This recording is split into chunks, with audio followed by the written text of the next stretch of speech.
और आपको बताएं कि गुलशन इकबाल कराची में मैन होल में गिरकर जाँ बहक होने वाले बच्चे की मैयत शाह फैसल कॉलोनी उसके घर पहुंचा दी गई है। मजीद क्या तफसीलात हैं आसिफ खान से जानेंगे। आसिफ, नमाज जनाजा कब होगी? जी बिल्कुल, ये 3 साल इब्राहिम है जो कल गुज़िश्ता रोज़ ये अफसोसनाक वाक़या रूनुमा हुआ था। इसमें जाँ बहक होने वाले 3 साल इब्राहिम की जो लाश है वो सर्द खाने से इनके घर पे पहुंचाई गई है। शाह फैसल कॉलोनी 5 नंबर में वाक़ घर है, जबकि इनकी जो नमाज जनाजा है वो यहाँ इशा की नमाज के बाद अदा की जाएगी। जब मैयत घर पहुंचाई गई तो घर में कोहराम मच गया। जो अहल थे, दीगर जिनके अहल खाना थे, वो धाड़े मार कर रोते रहे। और इस वक्त भी काफ़ी बड़ी तादाद है लोगों की जो यहाँ पर मौजूद है, जिसमें जो इलाका मकीन है वो साथ साथ के उनके दीगर आबाब हैं वो भी यहाँ पर इस वक्त मौजूद है। तो अब कुछ देर कबल जो बच्चे की मैयत है वो घर से पहुँचाई गई है और इशा के बाद उनकी नमाज जनाजा अदा की। ठीक है, आसिफ खान इस हवाले से आगाह करे थे, शुक्रिया आपका। कराची का एक और फूल इंतजामी नाअहली ने कुचल डाला। नीपा चौरंगी के करीब 3 साल का बच्चा खुले मैन हॉल में गिर गया। लाश 15 घंटे बाद मिली।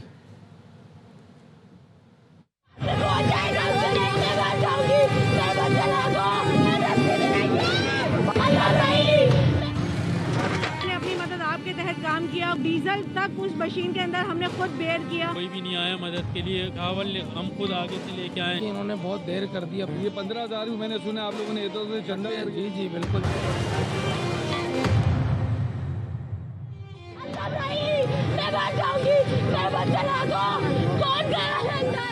कराची का एक और बदकिस्मत घराना बदतरीन इंतजामी गफलत, लापरवाही और सफाकियत की भेंट चढ़ गया।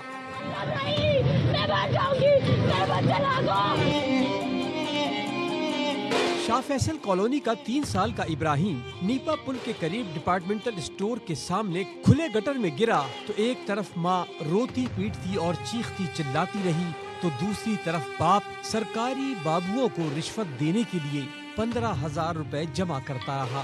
15,000 रुपए का डीजल भी डलवाया हमने। इन्होंने बहुत देर कर दी। अगर यही काम, यही इदारे अगर रात में एक्टिव हो जाते ज्यादा अच्छा काम हो जाता।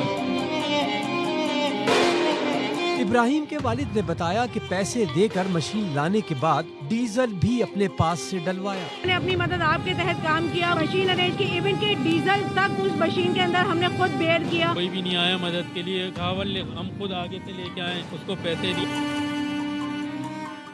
नीपा पुल के करीब खुले गटर में गिरने वाले इब्राहिम की लाश कचरा चुनने वाले लड़के ने निकाली।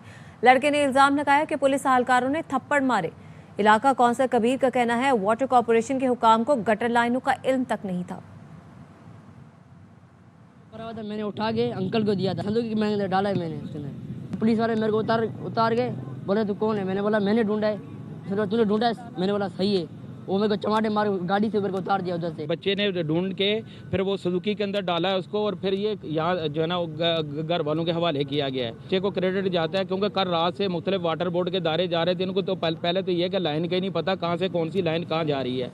बार बार सानहे के बावजूद लाइन्स एरिया से सुरजानी। पूरे कराची की एक ही कहानी। कहीं गटरों के ढक्कन गायब तो कहीं खुले नाले आवाम की जान के दुश्मन बने हुए हैं।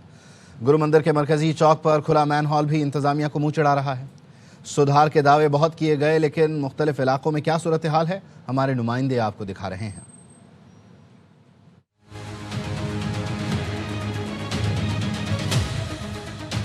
सोग, फिर सोग और फिर सोग, लेकिन रोग का इलाज नहीं। ये हो रहा है कराची के अंदर। गटर के ढक्कन नहीं लगे हुए और ये है पाकिस्तान के सबसे बड़े शहर कराची की मसरून तरीन शाहराह गुरु मंदिर का वो एरिया जहाँ पे ये गटर का ढक्कन खुला हुआ है। अहले इलाका ने अपनी मदद आपके तहत झाड़ियाँ लगाकर लोगों को इंडिकेट कर रहे हैं, लोगों को बता रहे हैं कि यहाँ पे गटर का ढक्कन नहीं है। मस्जिद कंदरुल ईमान जो कि बड़ी मसाजिद में शुमार होती है कराची की, अगर उसकी फुटपाथ पे बात करूँ, जो फुटपाथ का एरिया है जो कि पैदल चलने वालों के लिए बनाया गया है, तो उसके नीचे भी गटर की नाला चल रहा है और उसके ऊपर भी ढक्कन नहीं है।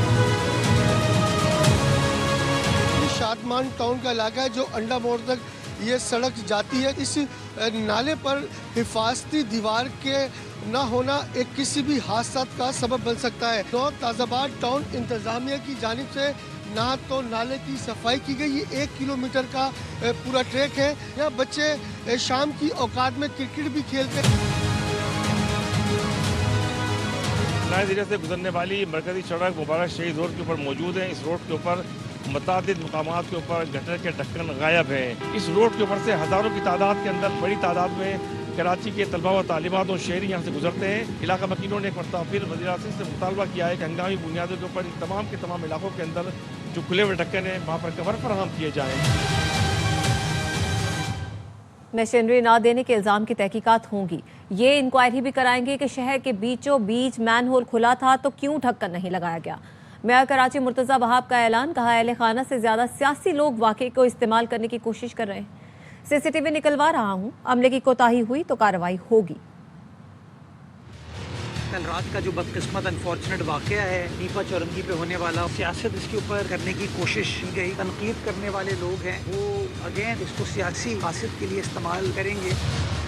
सोशल मीडिया पे उनके वालिद साहब का एक स्टेटमेंट बना के मशीनरी मांगी तो इदारों ने मदद नहीं की। मैंने एमडी वाटर बोर्ड को कह दिया है कि तहकीकात करें, वाटर बोर्ड के किस मुलाजिम ने ये बात कही थी, कार्रवाई इंशाअल्लाह की जाएगी। मैं सीसीटीवी फुटेज अभी निकलवा रहा हूँ ताकि प्रॉपर इसकी तफ्तीश और तहकीकात हो सकें। कैसे शहर के बीचों बीच डिपार्टमेंटल स्टोर इतना बड़ा जिसमें हज़ारों की तादाद में लोग डेली जाते हैं, उसके बराबर में एक बहुत बड़ा हॉस्पिटल है हमारा, उस जगह ये चीज़ कितने दिन से खुली हुई थी।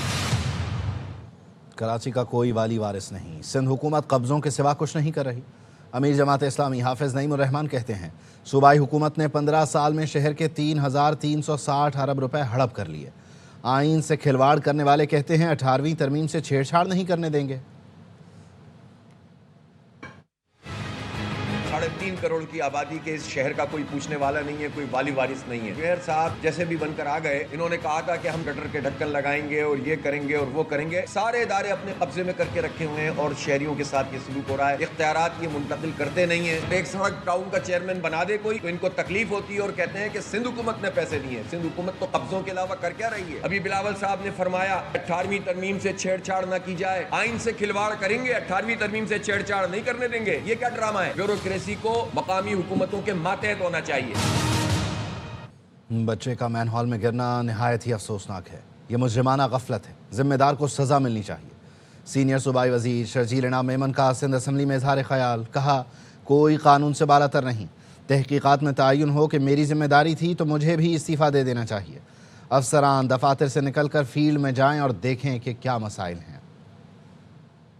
अफसोसनाक वाक़या है, एक मासूम बच्चे का मसला है। जिसकी जिम्मेदारी थी उसने नहीं किया, उसको पनिशमेंट मिलनी चाहिए। जो भी इसमें किसी महकमे का कोई अफसर अगर मुलविस होगा तो उसके खिलाफ सख्त से सख्त कानूनी कार्रवाई होगी। ये एक गफलत है, दिस इज क्रिमिनल नेग्लिजेंस। जिसकी भी है, अगर जिम्मेदारी का तयन होता है कि मुझे ये करना था तो मुझे भी स्टेप डाउन करना चाहिए। ये हमारे अफसर और बाबूशाही है ना, ये उनकी जिम्मेदारी है। उन सबको अपने दफ्तरों से बाहर जाके फील्डों में चेक करना चाहिए कहां पे जमीन पे क्या पोजीशन है। अगर वो अफसरान अपना काम सही नहीं करते तो फिर ये हमारी जिम्मेदारी है सख्त से सख्त सजाएं दें ताकि दोबारा किसी और जगह पे इस तरह के वाकयात ना हो। कराची सिटी कौंसिल में हंगामा आराई, जमात इस्लामी के अरकान का एहतजाज, मेयर के खिलाफ नारे लगाए, पोस्टर्स लहराए। मेयर मुर्तज़ा वहाब आग बबूला हो गए, कहा आपके प्लेकार्ड्स पहले से तैयार रहते हैं, पता नहीं किसका प्रिंटिंग प्रेस है। पीपी रुकन ने कहा किसी को शक है तो गिनवा देंगे किस यूसी को कितने ढक्कन दिए। आपके पहले से तैयार थे माशाल्लाह, प्रिंट विंट करके रखते हैं आप लोग माशाल्लाह, हर चीज़ पता नहीं किसका प्रिंटिंग प्रेस है माशाल्लाह, हर चीज़ तैयार होती है।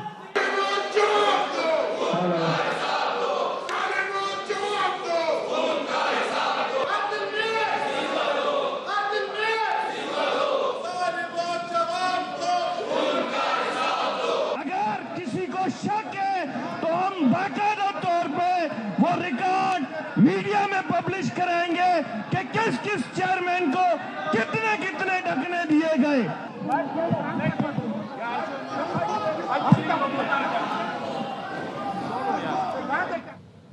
मुत्तहिदा रहनुमा डॉक्टर फारूक सत्तार के जाए वक़ुआ पहुँचने पर शहरी मुश्तइल हो गए। मुजाहिरीन ने गाड़ी से उतरने ना दिया, जिसके बाद डॉक्टर फारूक सत्तार को वापस रवाना होना पड़ा।